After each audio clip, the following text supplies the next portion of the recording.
Same question student, लेकिन उसकी second method दे रखी है।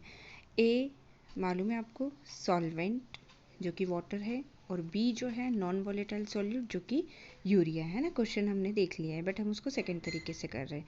नंबर ऑफ मोल हम वाटर के लिए निकाल लें। नंबर ऑफ मोल्स कैसे निकालते हो? Given mass upon molecular mass आ गया आपके पास, ठीक है।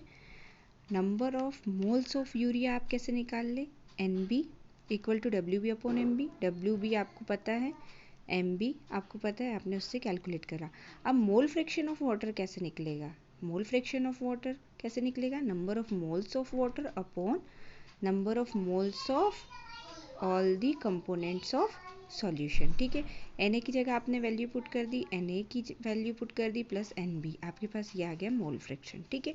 अब बात कर रही हूँ वेपर प्रेशर निकालना है हमें तो सॉल्यूशन का। हमारे पास याद आया, एक हमने वैल्यू कैलकुलेट करी थी कि वेपर प्रेशर ऑफ सॉल्यूशन क्या होता है? Vapour pressure of pure solvent into mole fraction. याद आया? ये राउल्स के लॉ के टाइम पे हमने देखा था, ठीक है। तो vapour pressure of pure solvent हमारे पास है, क्वेश्चन में दिया हुआ है, और आप किसका XA की वैल्यू पुट कर देते हो तो आपको क्या निकाल सकते हो? Vapour pressure of solution. तो इस तरीके से आप सेकंड क्वेश्चन सॉल्व कर सकते हो, है ना, सेकंड मेथड से। बेटा थर्ड क्वेश्चन जो दिया था आपको वो न्यूमेरिकल बेस्ड था, एलिवेशन इन बॉइलिंग पॉइंट, यानी कि हमारी सेकेंड कॉलिगेटिव प्रॉपर्टी पे। फर्स्ट कॉलिगेटिव प्रॉपर्टी थी आपकी relative lowering in a vapour pressure, उससे रिलेटेड दो न्यूमेरिकल हो गए। अब ये दो न्यूमेरिकल आपके किससे रिलेटेड है? Elevation in boiling point. आपको याद है हमने एलिवेशन इन बॉइलिंग पॉइंट का ये फॉर्मूला डेराइव करा था, ठीक है। अब उसमें जो जो वैल्यू दी हुई है क्वेश्चन में, डायरेक्टली KB कांस्टेंट की वैल्यू दी है, WB की वैल्यू दी है, हाँ 1000 की प्लेस पे 1000, MB molecular mass of glucose, and W है 80.2। इससे आप किसकी वैल्यू निकाला है? T डेल TB। और आप जानते हो कि बॉइलिंग पॉइंट ऑफ सॉल्यूशन का बॉइलिंग पॉइंट कितना होगा? जितना बॉइलिंग पॉइंट सॉल्वेंट का था उतना, और जितना एलिवेशन हुआ सॉल्यूट मिलाने के बाद, उन दोनों को सम करते हो तो आपको किसका बॉइलिंग पॉइंट मिल जाता है? सॉल्यूशन का।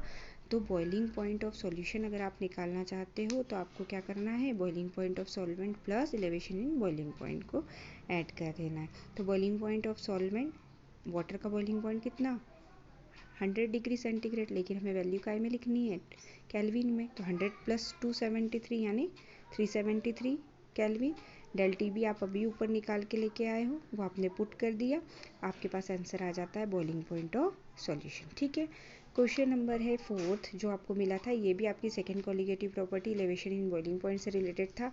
अगेन वही फॉर्मूला है ना, लेकिन बेटा यहाँ पे हमें निकालना था डेल TB, तो आप डेल TB को यहाँ लिखे थे, MB को नीचे लिखे थे। अब हमें इस क्वेश्चन में किसको निकालना है? MB को, तो हमने MB को वहाँ पहुँचा दिया, डेल TB को यहाँ पहुँचा दिया, ठीक है। सबकी कांस्टेंट की वैल्यू दे रखी है, WB की वैल्यू दे रखी है, बाकी सारी जो जो वैल्यू हमारे पास है सारी हमने पुट कर दी, तो हमें किसकी वैल्यू मिल गई? MB की, ठीक है।